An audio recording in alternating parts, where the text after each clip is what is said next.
आज राज्यसभा में राष्ट्रपति के अभिभाषण पर बोलेंगे पीएम मोदी। आज शाम पीएम मोदी बजट सत्र पर बोलेंगे। बजट सत्र के दौरान राज्यसभा में बहस के लिए 3 दिनों का समय तय किया गया और बजट सत्र का पहला चरण 13 फरवरी तक 9 बैठकों के साथ शुरू होगा। उसके बाद अवकाश।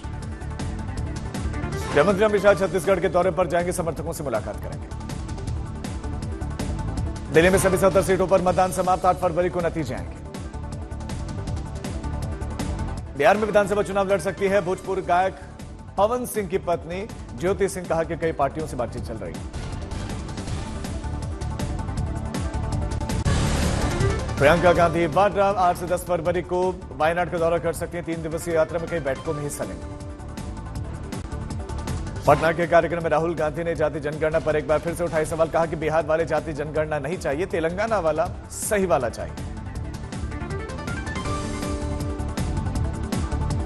बीजेपी आरएसएस पर भी राहुल गांधी ने हमला बोला। कहा कि इन दोनों ने संविधान को खतरे में डाला, अंबेडकर का लगातार अपमान कर रहे हैं। महाकुंभ का 25वां दिन आज बड़ी संख्या में श्रद्धालुओं ने अब तक आस्था की डुबकी लगाई।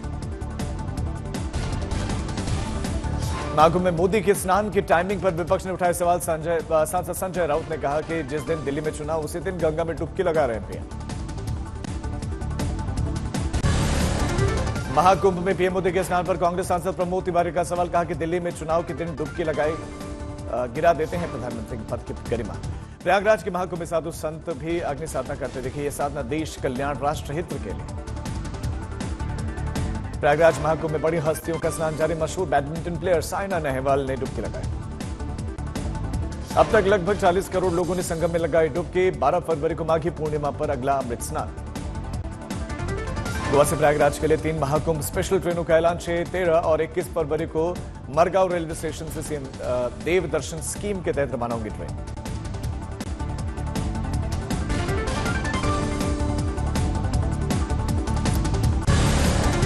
नालंदा में आरजेडी अध्यक्ष लालू प्रसाद यादव ने सभी विपक्षी दलों को एकजुट होने का आह्वान किया। एक कार्यक्रम में बेटे तेजस्वी को मुख्यमंत्री बनाने के बाद लखनऊ में योगी कैबिनेट की बैठक। सीएम योगी आदित्यनाथ की अध्यक्षता में अगले 3 दिन उत्तराखंड के पौड़ी में पैतृक आवास में बिताएंगे मुख्यमंत्री योगी आदित्यनाथ समय। बीजेपी के सभी मंत्रियों और वरिष्ठ नेताओं को आम बजट के प्रचार प्रसार का जिम्मा सौंपा गया। राज्य की राजधानियों में नेता करेंगे प्रेस कॉन्फ्रेंस। त्रिपुरा को लेकर गृह मंत्री अमित शाह का वर्चुअल संबोधन। कहा कि पिछले 7 साल में बीजेपी सरकार ने विकास का नया रिकॉर्ड बनाया। दिल्ली में डीएमके के छात्र संगठन के विरोध प्रदर्शन में शामिल हो सकते हैं राहुल गांधी। यूजीसी की नई ड्राफ्ट पॉलिसी का विरोध। हरियाणा के पंचकुला में बीजेपी कोर कमेटी की बैठक। सीएम सैनी और केंद्रीय मंत्री मनोहर लाल खट्टर शामिल। कोलकाता की ऐतिहासिक इमारत फोर्ट विलियम का नाम बदलकर विजय दुर्ग किया गया। अंग्रेजी उपनिवेशवाद की पहचान को खत्म करने की मोदी सरकार के पहल के तहत फैसला। जम्मू कश्मीर के कुलगाम में आतंकी हमले में शहीद हुए सैनिक के परिवार से मिले बीजेपी नेता प्रदेशाध्यक्ष रविंद्र रैना। कुलगाम हमले पर पीडीपी नेता इल्तिजा मुफ्ती ने बीजेपी को घेरा। कहा कि यहां के हर युवा को आतंकवादी के रूप में ही देखती है सरकार। हिमाचल प्रदेश में पश्चिमी विक्षोभ का असर दिखा। कुल्लू के कोठी में सबसे ज्यादा 33 सेंटीमीटर। शिमला में ओलावृष्टि से पारा लुढ़का। मुंबई में सिर्फ महिलाओं के लिए बनाया गया भारत का पहला निःशुल्क जिम। एक वैन में ये जिम है और बढ़ चढ़कर इस्तेमाल कर रही महिलाएं। कोलकाता में बंगाल ग्लोबल समिट का आयोजन। सीएम ममता बनर्जी और झारखंड के मुख्यमंत्री हेमंत सोरेन मौजूद। बंगाल ग्लोबल समिट में कारोबारी मुकेश अंबानी ने शामिल। कहा बंगाल के विकास को नहीं रोक सकती कोई भी ताकत। जूनागढ़ में मानव अंग अहमदाबाद पहुंचाने के लिए बनाया गया खास ग्रीन कॉरिडोर। 68 साल के एक ब्रेन डेड शख्स की किडनी, लिवर और कॉर्निया में 6 लोगों को मिल सकती नई जिंदगी। देशद्रोह के आरोप में गोरखपुर जेल में बंद पाकिस्तानी कैदी मोहम्मद मशरूफ उर्फ गुड्डू की गोरखपुर जेल से रिहाई। 16 साल के बाद लौटेगा पाकिस्तान। गृह मंत्रालय का आदेश। दिल्ली के शाहबाद में बंगाली झुग्गियों में अचानक भीषण आग लगी। कई झुग्गियां जलकर खाक। सिरसा में मूर्ति विसर्जन जुलूस में पैरामेडिकल के छात्रों को डीजे बजाने से रोका गया तो आपातकाल कक्ष में ताला लगाकर स्वास्थ्य सेवाएं ठप की। मुंगेर में मिठाई के पैसे मांगने पर अपराधियों ने दुकानदार का अंगूठा ही तोड़ दिया। व्यवसायियों ने जमकर किया हंगामा। मुजफ्फरपुर में प्रेमिका की शादी तय होने पर धमकाने जा पहुंचा प्रेमी, गिरफ्तार, हथियार बरामद। नवादा में सरस्वती पूजा के दौरान मूर्ति विसर्जन के दौरान एक युवक पर फायरिंग हुई है, जो अस्पताल में भर्ती है। पीलीभीत के बिसलपुर विधानसभा में बीजेपी विधायक ने हाथों से 2 ईंट तोड़कर घोटाला दिखा, कहा कि घटिया सामान से ये नाला बनाया जाए। गाजियाबाद में पुलिस और अपराधियों में एनकाउंटर हुआ, एक शातिर गैंगस्टर गिरफ्तार, लूटे गए माल की बरामदगी के लिए पुलिस की टीम पहुंची थी। एमपी के रायसेन में मरीज को ले जा रहे एक एम्बुलेंस को तेज रफ्तार डंपर ने जबरदस्त टक्कर मार दी। मरीज पति समेत उसकी पत्नी की भी मौके पर मौत।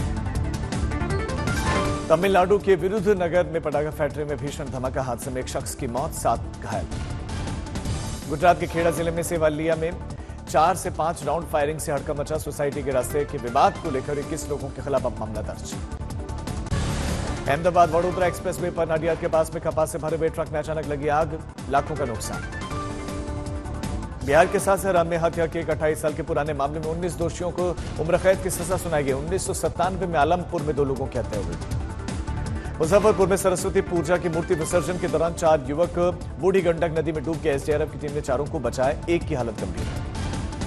गुजरात के आणंद में एक कार से 5 लाख रुपए का बैग चोरी हुआ है, घटना सीसीटीवी में कैद है, पुलिस कर रही है जांच।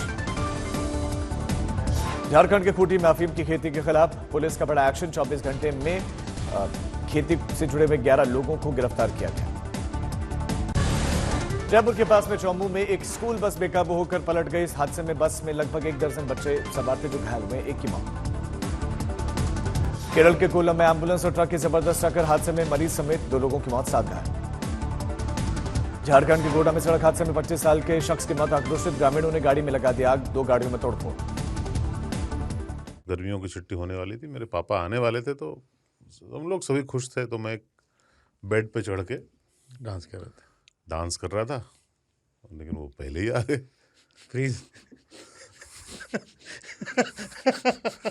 तो मैं उस समय तो कंटिन्यू नहीं कर सकता था, तो फ्रीज फ्रेम टाइप का हो गया। कसम पैदा कर